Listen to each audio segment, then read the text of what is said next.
2022ஆம் ஆண்டினுடைய 3ஆம் பருவ தொகுத்தறி தேர்வு கணித பாடத்தினுடைய 6ஆம் வகுப்பிற்கான கணித பாடத்தினுடைய வினாவிடைகள் மாதிரி வினாவிடைகளாக பார்த்து கொண்டிருக்கிறோம்.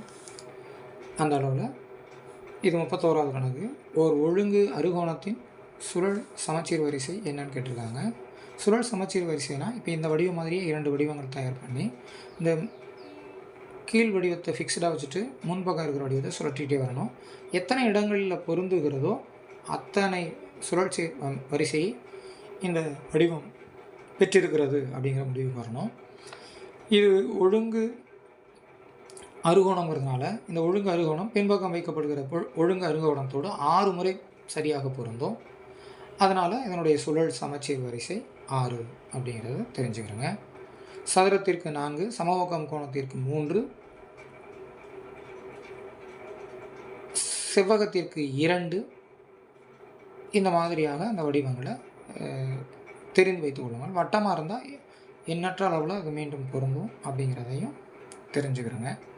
இந்த கணக்கை பொறுத்தளவு ஒழுங்கு அறுகோணத்தின் சுழல் சமச்சீர் வரிசைன்னு கேட்டிருக்கிறதுனால 6 முறை பின்பக்கம் நம்ம வைத்திருக்கிற அந்த ஒழுங்கு அறுகோணத்தோடு சரியாக பொருந்தும். எனவே 6 முறை சரியாக பொருந்துவதனால் இதனுடைய சுழல் சமச்சீர் வரிசை 6. லூகாஸ் தொடரின் 10வது உறுப்பு காண்க அப்படின்னு கேட்டிருக்காங்க. லூகாஸ் தொடர் முதல்ல நம்ம எழுதிக்கிறணும். 1, 3, 4, 7.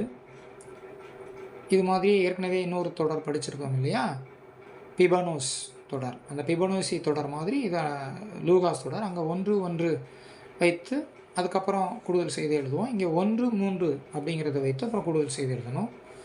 1 3 கூட்டி 4, 3 4 கூட்டி 7 அப்படிங்கிற மாதிரி அந்த தொடர் வரிசை அமைக்கப்படணும்.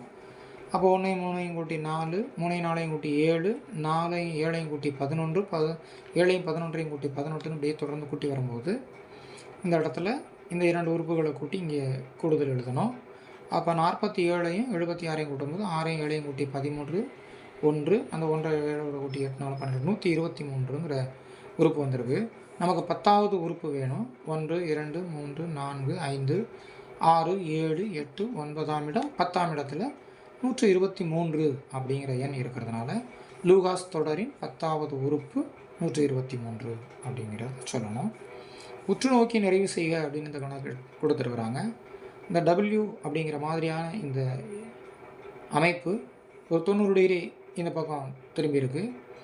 அதே மாதிரி மீண்டும் ஒரு 90 டிகிரி இங்கே திரும்பி இருக்குது. அப்போ இன்னொரு 90 டிகிரி இந்த பக்கம் திரும்பும். இந்த பக்கம்னு சொல்லி படிக்கக்கூடாது. அது நம்ம இப்போலேருந்தே பயிற்சி எடுத்துக்கிறணும். கடிகார சுற்றில் திரும்பி இருக்குது அப்படின்னு சொல்லணும். 90 டிகிரி கடிகார சுற்றில் சுழன்று இருக்கிறது.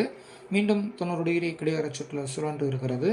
மீண்டும் 90 டிகிரி கடிகார சுற்றில் சுழற்சி செய்யப்படும் போது இந்த வடிவத்தை பெறும் அப்படிங்கிறத தெரிஞ்சுக்கிறோங்க. இந்த கணக்கு A கொடுத்து ஒரு A கொடுத்து அடுத்து A கொடுத்து BB கொடுத்துருக்காங்க. அடுத்து A கொடுத்து 2 முறை BB 2 முறை சிசின்னு கொடுத்துருக்காங்க. அப்படிங்கிறதுனால அந்த அடுத்த டேஸ் நம்ம எப்படி எழுதியிருக்கோம்னா ஒரு முறை A 2 முறை B 2 முறை C 2 முறை Dன்னு எழுதியிருக்கோம். ஆக்சுவலாக இது எப்படி இருந்திருக்கணும்னு நான் நினைக்கிறேன்னா ஒரு A இங்கே ஒரு A கொடுத்துட்டு 2 B அடுத்துட்டு ஒரு A கொடுத்துட்டு 2 B கொடுத்துட்டு 3 C, அது இன்னும் ஒரு அமைப்பு முறையாக இருந்திருக்கும். அப்போ இங்கே என்ன எழுதியிருக்கணும் அப்படின்னா ஒரு A 2 B 3 C 4 D அப்படி இருந்திருந்தால் அது ஒரு வழிமுறையாக இருந்திருக்கும். அப்படி இல்லைன்னா இங்கே A இங்கே ஒரு முறை B இங்கே 2 முறை B இங்கே A ஒரு முறை 3 முறை B அப்படி வரணும். ஏதேனும் ஒரு ஒழுங்குமுறை இதில் இருக்கும். அதன் அடிப்படையில் தான் நம்ம அதை நிறைவு செய்யணும். இந்த அமைப்பை பொறுத்தளவு A என்பது ஒரு முறை, அடுத்த எழுத்துக்கள் 2 முறை அப்படி எடுத்துக்கொள்கிறோம். ஏன்னா அப்படி தான் இங்கே அமைந்து இருக்கிறது. A ABB ABB CC. அப்போ அடுத்தது எப்படி தான் இருக்க முடியும்? ABB CC DDங்கிற அமைப்பில் இந்த விடையை அமைச்சிருக்கிறோம். அடுத்தபடியாக கூட்டுக அப்படின்னு சொல்லியிருக்காங்க. கூட்டல் கணக்கை பொறுத்தளவு இந்த மாதிரி பகுதி ஓரின பின்னங்களாக இருந்தது அப்படின்னா நமக்கு எளிமையாக பின்ன கூட்டல் செய்திடலாம்.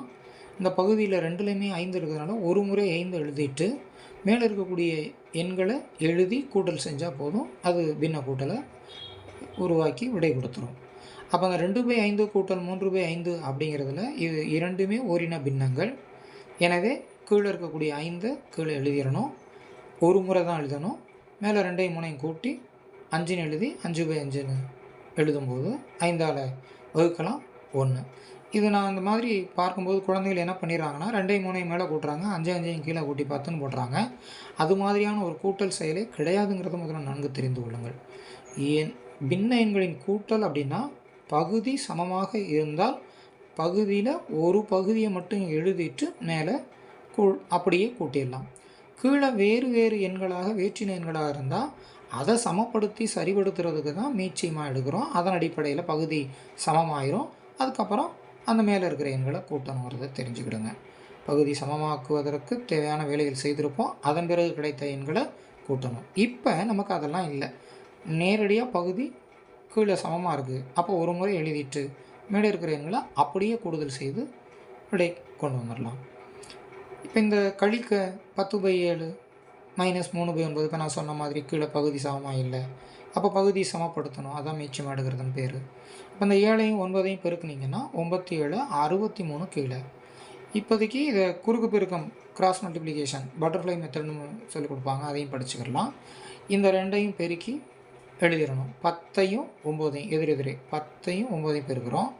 இந்த கழித்தடையாளம் அப்படியே எழுதிட்டு இந்த 7ஐயும் 3ஐயும் பிரிக்கிறோம். 7 3 21. மிக எளிமையான அமைப்பு தான், எல்லாரும் நன்கு தெரிந்து கொள்ள வேண்டும்.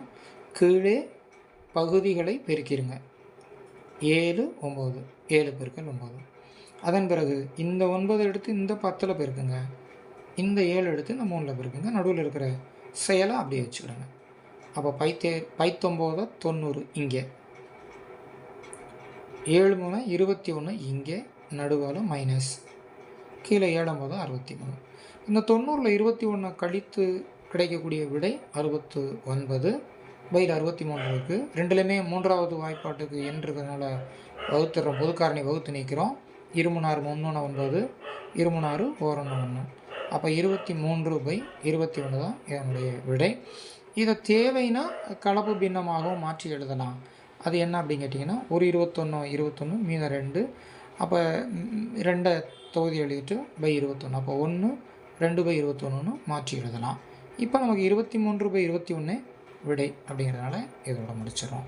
இந்த மாதிரியாக அனைத்து வினாக்களையும் மிக எளிமையாக செய்து பழகி விடையை தேர்வு செய்யுங்கள். இப்போ 2 மதிப்பெண்கள் வினாக்கள் முடிவு பெற்றன. இந்த 2 மதிப்பெண் வினாக்களில் உங்களுக்கு எது எளிமையாக இருக்கின்றனவோ அந்த வினாக்களை தேர்வு செய்து எழுதி தவறில்லாமல் முழு மதிப்பெண்கள் பெற முயற்சி செய்யுங்கள். பாராட்டுகள், வாழ்த்துகள், நன்றிகள்.